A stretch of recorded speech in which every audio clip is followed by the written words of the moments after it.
नमस्कार दोस्तों, मैं हूं आप सबका शुभचिंतक SN यादव। जैसा कि आप लोग जानते हैं कि मैं एक मैकेनिकल इंजीनियर हूं और मैं हमेशा आप लोगों के लिए आपके कमेंट पर नया नया वीडियो लेकर उपस्थित होता हूं।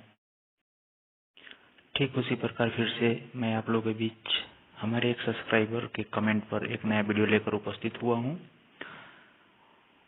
हमारे सब्सक्राइबर का कहना था कि सर एक ऐसा वीडियो बनाइए जिसमें फैब्रिकेशन या वर्कशॉप पे फैब्रिकेशन के सुपरवाइजर या फोरमैन का क्या रोल और रिस्पॉन्सिबिलिटीज होता है। इसलिए मैं एक नया वीडियो लाया हूं। तो सबसे पहला मैं आप लोग को ये क्लियर कर देना चाहता हूं कि फोरमैन जो होता है मेनली दो टाइप का फोरमैन होता है। पहला जो होता है फैब्रिकेशन फोरमैन होता है और दूसरा एक इरेक्शन फोरमैन होता है। फैब्रिकेशन फोरमैन का जो वर्क है वो शॉप का होता है, यानी वर्कशॉप पे वो फैब्रिकेशन का काम कराता है। और इरेक्शन का जो फोरमैन होता है उनका जो रोल होता है, उनका जो मेन रोल रिस्पॉन्सिबिलिटीज होता है वो साइट पे इरेक्शन के टाइम पे होता है। तो चलिए इसी में हम आगे बढ़ेंगे कंटिन्यू। देखिए, सबसे पहले मैं फैब्रिकेशन के बारे में उन्होंने पूछा था, मैं फैब्रिकेशन कहीं क्लियर करना चाहूंगा। फैब्रिकेशन के जो फोरमैन होते हैं उनको सबसे पहले फैब्रिकेशन के रिगार्डिंग, मतलब जो भी हम फैब्रिकेशन करने वाले हो, स्ट्रक्चरल हो या पाइपिंग हो, उसके रिगार्डिंग या उसमें यूज होने वाले क्या क्या टूल्स टेबल हैं, उनको प्रॉपर इसकी नॉलेज होनी चाहिए कि कौन सा टूल्स का यूज क्या है।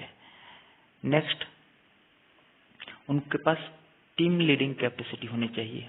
टीम को डिस्ट्रीब्यूट करके, टीम को काम बांट के, और वह फिर उस टीम से कैसे काम निकाल रहे हैं, उसके साथ उसको कैसा लीड कर रहे हैं, यानी उसका कैसा सुपरविजन कर रहे हैं, ये कैपेसिटी होना चाहिए। दूसरा आता है, ये हमारा तीसरा पॉइंट हमारा हो जाता है कि जो भी फोरमैन है उनको ड्राइंग का नॉलेज अच्छे से होना चाहिए। वो चाहे आपका आइसोमेट्रिक हो या PNID हो या फैब्रिकेशन, किसी भी प्रकार का फैब्रिकेशन ड्राइंग हो। बहुत से सारे छोटे छोटे टैंक जो शॉप में फैब्रिकेट किए जाते हैं, HE बोले तो heat exchanger, shell tube type का हीट एक्सचेंजर होता है, उसका फैब्रिकेशन किया जाता है। तो उस सबका फैब्रिकेशन ड्राइंग का नॉलेज उनको अच्छे से होना चाहिए। अगला चौथा पॉइंट हमारा आता है कि हमेशा फैब्रिकेशन के लिए जो जो रिक्वायरमेंट्स है एज पर ड्राइंग, आपके ड्राइंग के हिसाब से क्या क्या आपको मटेरियल का रिक्वायरमेंट है, वो रिक्वायरमेंट आप काम करने से पहले चेक करेंगे कि आपको क्या क्या लगने वाला है। और फिर आप क्या करेंगे, एक आपके ड्राइंग के according BOM, bill of material, या BOQ, बिल ऑफ क्वांटिटी, तो ये आप प्रिपेयर करेंगे और फिर आपके टीम को आप मटेरियल इशू करा करके देंगे और फिर उनको ड्राइंग समझाएंगे और काम चालू करेंगे। और दूसरे दिन के लिए आपका आगे का नेक्स्ट जॉब कौन सा है उसका भी आप BOM निकाल करके उसका मटेरियल स्टॉक चेक करेंगे। अगर है अवेलेबल तो ठीक, नहीं है तो आपके स्टोर इंचार्ज को इन्फॉर्म करेंगे कि वो मटेरियल को स्टॉक में अवेलेबल कराएं। अगला पॉइंट आपका आता है कि उनके पास जो भी फैब्रिकेशन फोरमैन है उनको फैब्रिकेशन का अच्छा से नॉलेज होना चाहिए। जैसे कि फैब्रिकेशन में आपका अगर पाइपलाइन का फैब्रिकेशन है या किसी टैंक का फैब्रिकेशन है तो उनको फिटअप का प्रॉपर नॉलेज होना चाहिए कि कौन सा जॉब का फिटअप कैसा होता है, उसके लिए क्या क्या टूल्स यूज किया जाता है।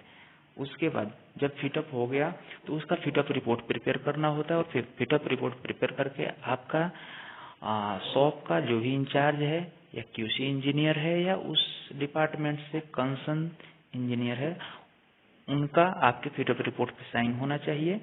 फिर नेक्स्ट स्टेप आता है आपका वेल्डिंग का।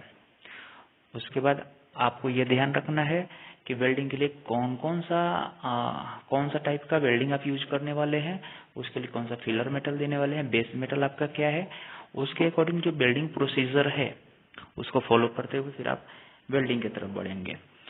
जैसे ही आपका वेल्डिंग कंप्लीट होता है उसके बाद आपका जो सबसे लास्ट स्टेप आता है वो आता है जॉब हैंडओवर का। जब आपका जॉब फैब्रिकेशन हो गया, यानी फिटअप हो गया, वेल्डिंग हो गया, उसका इंस्पेक्शन हो गया, तो आप इस जॉब को क्या करेंगे, क्लाइंट को हैंड ओवर करेंगे।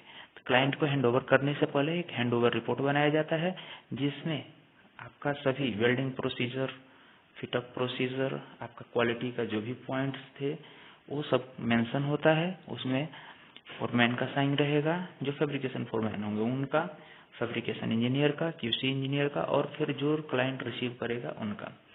तो ऐसा ये आपके 7-8 स्टेप्स होते हैं, इस स्टेप को ध्यान रखना है। और इसमें सबसे मेन अहम रोल होता है आपके नॉलेज का, कि आप किस लेवल तक आपका नॉलेज है फैब्रिकेशन के रिगार्डिंग, ड्राइंग रीडिंग के रिगार्डिंग, उसके ऊपर ही सब डिपेंड करता है। मैं समझ सकता हूँ कि आप मेरे बातों को अच्छे से समझ रहे होंगे, और अच्छा लगे तो वीडियो को सब्सक्राइब करें और दोस्तों के साथ शेयर करें। फिर से आप सबका स्वागत है। आपके कमेंट का मैं इंतजार करूंगा। आप अगर कुछ कमेंट करते हैं, मैं कोशिश करूंगा कि जरूर आपको उस पे मैं एक वीडियो लेकर आऊं और आपका सपोर्ट करूं। धन्यवाद।